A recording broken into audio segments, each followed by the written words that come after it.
Hello বন্ধুরা, কেমন আছো সবাই? আশা করছি সবাই ভালো আছো। আমরাও সবাই ভালো আছি। আজকে হচ্ছে জিশানের জন্মদিন। তো সেই জন্মদিন উপলক্ষে কিন্তু এখানে রান্নাবান্না চলছে। আমাদের সবার নেমন্তন্ন ছিল, আমাদের 3 বোনের নেমন্তন্ন ছিল। তাছাড়াও আমার ভাসুরদেরও নেমন্তন্ন ছিল, শ্বশুর শাশুড়ি সবাই এসেছে আজকে। তো ওরা এখনও এসে পারেনি। আর এদিকে দেখতে পাচ্ছ ডেকোরেশন চলছে। তো ডেকোরেশন কিন্তু হয়ে গেছে, প্রায় কমপ্লিট। ডেকোরেশনগুলো সব করেছে হচ্ছে রাশি। রাশি বলতে আমার দিদির মেয়ে। তো ওই যে ও বসে আছে ও। আর আমরা সবাই একটু লেট করেই এসেছিলাম, কারণ একটু বাজারে গেছিলাম, জিশানকে কিছু দেওয়ার ছিল। তো সেগুলো আনার পরে দেখি এদিকে সব বাচ্চারা চলে এসেছে কেক কাটার জন্য। অলরেডি অনেক রাত হয়ে গেছিলো।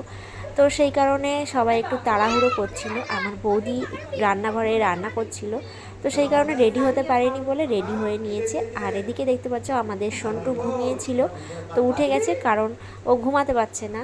যেহেতু জন্মদিনের একটা অনুষ্ঠান, বাড়িতে সবাই চারিদিকে কথা বলছে আর বাচ্চারা তো চিল্লামিল্লি করছে, তো সেই কারণে ঘুমাতে পারছে না। আর আমার দাদা দেখতে পাচ্ছ লুচি ভাজা করছে, মানে আমার বর্দি হচ্ছে লুচিটা বেলে দিচ্ছে। এতক্ষণ আমার বৌদিও ছিল। তো আমার দাদা এখানে বলছিল যে লুচি নাকি সোনার মতো ফুলছে।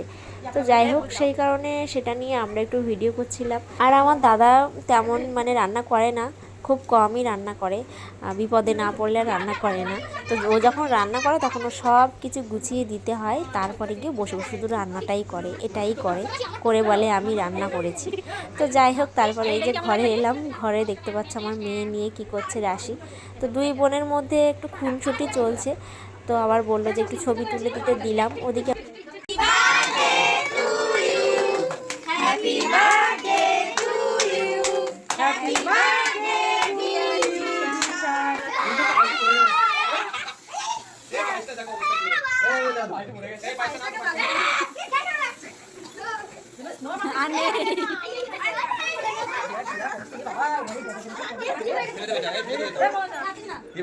সবাই একটু ফটো তুলে নিল, তারপরে ছোট ভিডিও করে নিল। তারপরে যে কেক কাটা হয়ে গেছে, কেক কাটার পরে যে সবাই কেক খাচ্ছে। যেহেতু অনেক রাত হয়ে গেছে সেই কারণে সবাই কেক টেক খাওয়া হয়ে গেছে। এবার হচ্ছে রাতে খাওয়ার পালা। তো রান্না হয়েছিল লুচি, আলুর দম, মিষ্টি ছিল, পায়েস ছিল। তো শুক্রবারে হচ্ছে জন্মদিন পালন হয়েছিল। আমি ভিডিওটা এডিট করছি কয়েকদিন পর। তো শুক্রবারে হচ্ছে আমার বাপের বাড়িতে নিরামিষ খাই সতী মায়ের মতে, সেই কারণে। তো সেই জন্য আজকে হচ্ছে শুধু লুচি আর আলুর দমটা দেওয়া হচ্ছে। তো এই যে সবাই খেতে বসে গেছে। বাচ্চাগুলোকে তাড়াতাড়ি খাইয়ে দিয়ে আমরা এই যে বুড়োগুলো সব বসেছি পরে খেতে।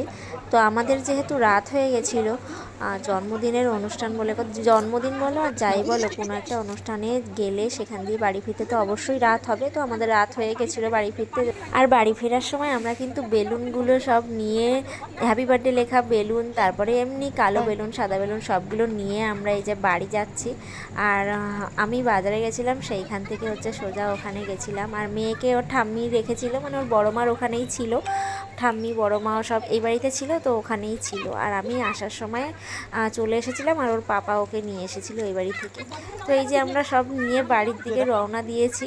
তো এই ছিল আজকের ভিডিও। তোমাদের কেমন লাগলো অবশ্যই কমেন্ট করে জানিয়ে দিও। আর তো বাড়ি ফেরার পথে কিন্তু ওর ঠাম্মির কোলে মেয়ে বেলুন মাথায় করে দাঁড়িয়েছিল ছবি তোলার জন্য, সাথে ছেলেটাও গিয়ে দাঁড়িয়েছে, দেখতেই পাচ্ছ। তো ওদের মজাটাই আলাদা। তো তোমরা সবাই ভালো থেকো, সুস্থ থেকো। দেখা হচ্ছে নেক্সট কোনো ভিডিওতে। আর হ্যাঁ, অবশ্যই কিন্তু কমেন্ট করতে ভুলো না। ভালো লাগলে একটা লাইক করো। টাটা।